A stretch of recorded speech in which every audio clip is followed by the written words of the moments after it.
Bismillahirrahmanirrahim.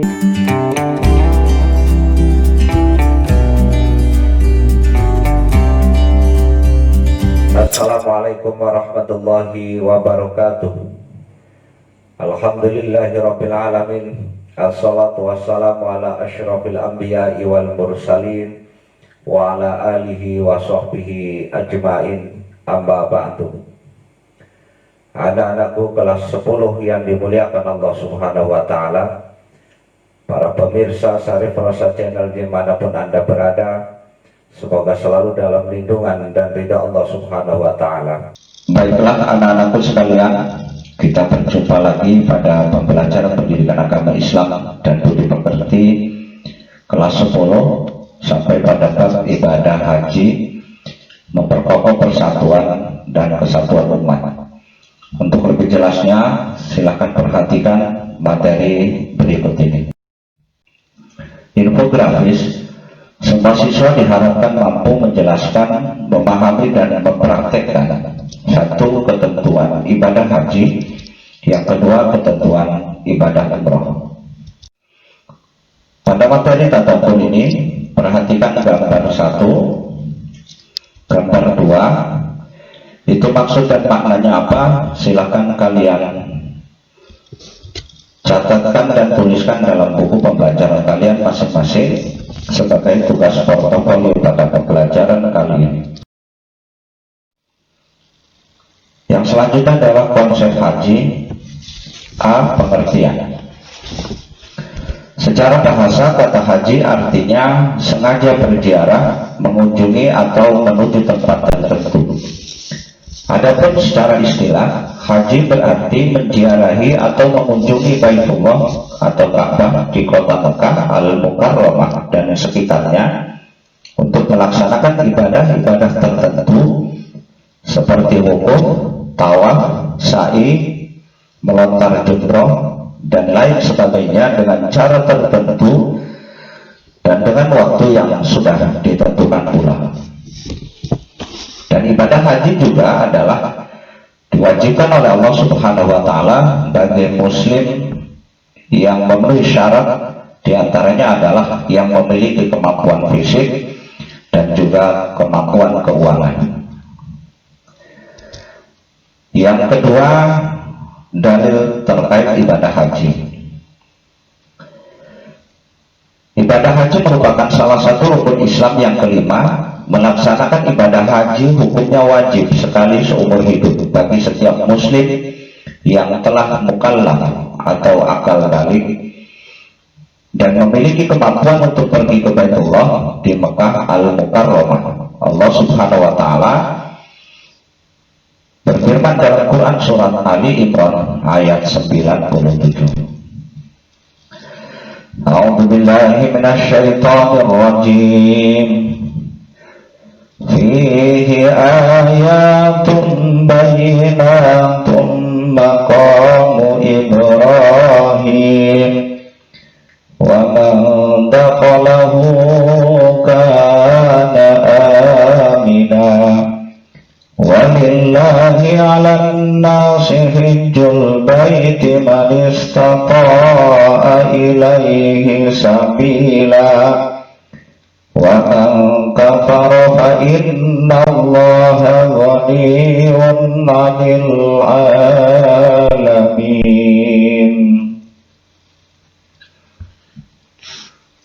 Artinya di sana terdapat tanda-tanda yang jelas, di antaranya adalah maqam Ibrahim. Barang siapa memasukinya Baitullah, amanlah dia.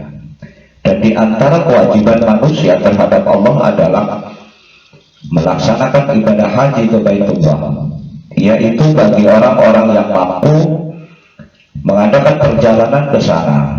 Barang siapa mengingkari kewajiban haji, maka ketahuilah bahwa Allah Maha Kaya, tidak memerlukan sesuatu dari seluruh alam. Quran surat Ali Imran ayat 97. Dari ayat di atas jelaslah bahwa menunaikan ibadah haji bagi yang memiliki kemampuan itu adalah hukumnya wajib.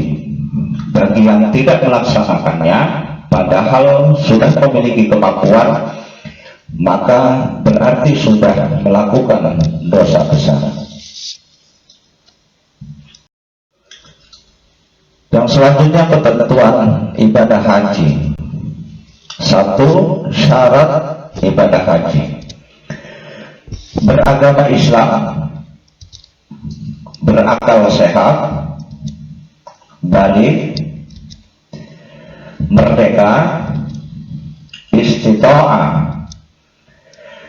Dan bagi para muslimah ada persyaratan khusus yang harus disertai mahramnya atau orang yang dipercaya.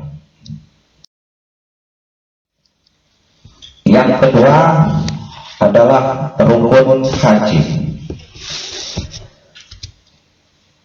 Satu, ihram. Yang kedua, wukuf atau berdiam sebentar di padang Arafah. Yang selanjutnya adalah tawaf, yaitu mengelilingi Ka'bah sebanyak 7 kali dengan niat untuk ibadah. Yang selanjutnya adalah sa'i,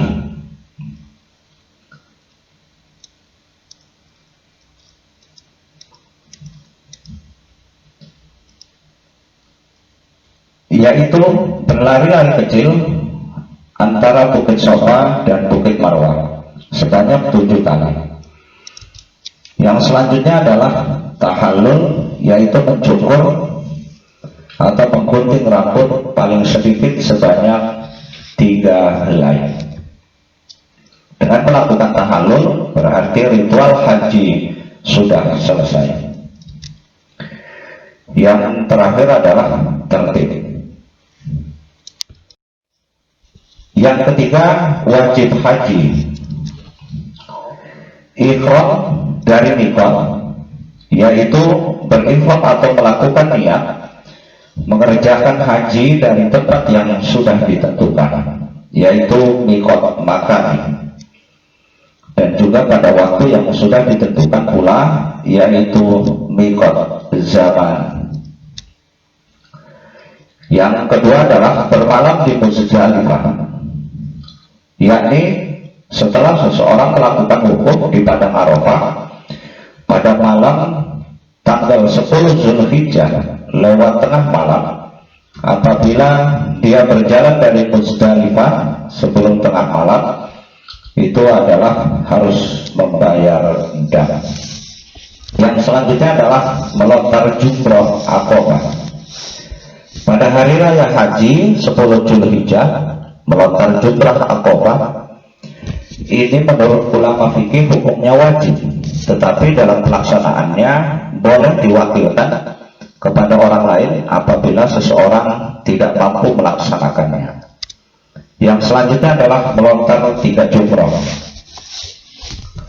yakni jumrah ula, jumrah wusta, dan jumrah Aqabah pada tiap-tiap tanggal 11, 12 dan 13 Zulhijjah. Tiap jumrah dilontar dengan 7 batu kecil. Pelaksanaan melontar jumrah ketiga jumrah ini boleh diwakilkan kepada orang lain jika memang seseorang tidak mampu melaksanakannya karena ada uzur seperti sakit atau telah lanjut usia. Adapun ketentuan yang harus dipenuhi seseorang ketika melontar jumrah adalah sebagai berikut. Yang selanjutnya adalah mabit di Mina, yakni bermalam di Mina pada malam 11-12 Zulhijjah jika nafar awal, atau 11-13 Zulhijjah jika nafar sani. Yang selanjutnya tidak melakukan larangan haji selama ihram. Dan ada beberapa hal larangan dalam rangkaian ibadah haji selama ihram. Beberapa larangan tersebut ada yang berlaku khusus untuk laki-laki, ada juga khusus perempuan, dan ada juga yang berlaku bagi keduanya.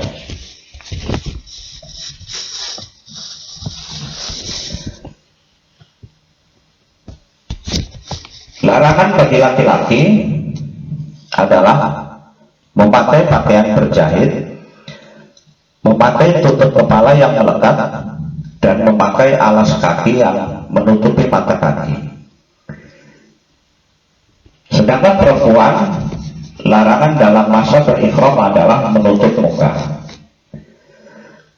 Dan adapun larangan keduanya, baik laki-laki maupun perempuan, adalah memakai wangi-wangian, memotong atau mencukur rambut, memotong kuku, memotong atau mencabut pohon, memburu binatang, berjumpa suami istri, bersetubuh, atau akad nikah dalam keadaan ihram. Yang selanjutnya adalah tawaf wada, yaitu tawaf perpisahan sewaktu akan meninggalkan kota Mekah. Yang keempat adalah sunnah haji. 1. Memotong kuku, rambut, dan kumis. Yang kedua, mandi sebelum ihram dan memakai minyak wangi. Yang ketiga, memakai kain ihram yang berwarna putih. 4. Menyisir rambut dan jenggot. 5. Salat sunnah ihram. Yang keenam, memperbanyak membaca talbiyah. Labbaik Allahumma labbaik, labbaik la syarika lak, innal hamda wan ni'mata laka wal mulk la syarika lak. Yang kelima, mikot zamani dan makan. Yang pertama adalah Makkah. Bagi orang Mekah sendiri itu bisa berihram dari rumah masing-masing. Yang kedua adalah Zulhulaifah atau Bir Ali, yaitu mikot bagi yang datang dari arah Madinah dan negeri-negeri yang sejajar dengan Madinah. Yang ketiga adalah Al-Zulfah. Al-Zulfah yaitu tempat memulai ihram bagi orang yang datang dari arah Syam, Mesir, Maghribi, dan negara yang sejajar dengan negara tersebut. Yang keempat, Yalamlam adalah mikot bagi yang datang dari arah Yaman, India, Indonesia, dan negara-negara yang sejajar dengan negara tersebut.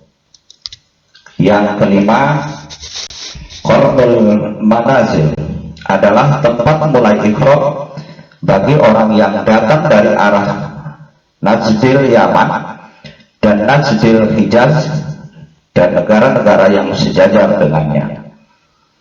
Yang keenam, Zatul Irqin adalah mikot bagi orang yang datang dari Irak dan negara yang sejajar dengan negara tersebut. Yang keenam, macam-macam ihram haji. 1 adalah ifrad, yaitu melakukan ihram untuk mengerjakan ibadah haji dahulu, dan setelah selesai seluruh amalan ibadah haji baru berihram untuk ibadah umroh. Haji dengan cara ifrad ini tidak dikenal dam atau denda. Yang kedua adalah tamattu, yaitu melakukan ihram untuk mengerjakan umroh di bulan-bulan haji. Setelah selesai seluruh amalan umroh, langsung mengerjakan ibadah haji. Cara tamattu ini dikenal denda atau dam. Yang ketiga, qiran, yaitu melaksanakan ihram untuk ibadah haji dan umroh sekaligus secara bersamaan. Cara qiran ini dikenal dengan denda atau dam. Demikian materi yang dapat saya sampaikan. Semoga ada manfaatnya, dan insya Allah kita akan berjumpa lagi pada pembelajaran selanjutnya. Dan sebelum saya tutup, saya selalu berpesan kepada kalian semua, selalu patuhi protokol kesehatan. Karena pandemi COVID-19 ini masih merajalela di Indonesia ini. Dan selalu berdoa kepada Allah Subhanahu wa taala semoga pandemi ini cepat diangkat oleh Allah Subhanahu wa taala. Amin ya rabbal alamin. Saya akhiri dengan kalimat billahi taufik wal hidayah. Wassalamualaikum warahmatullahi wabarakatuh.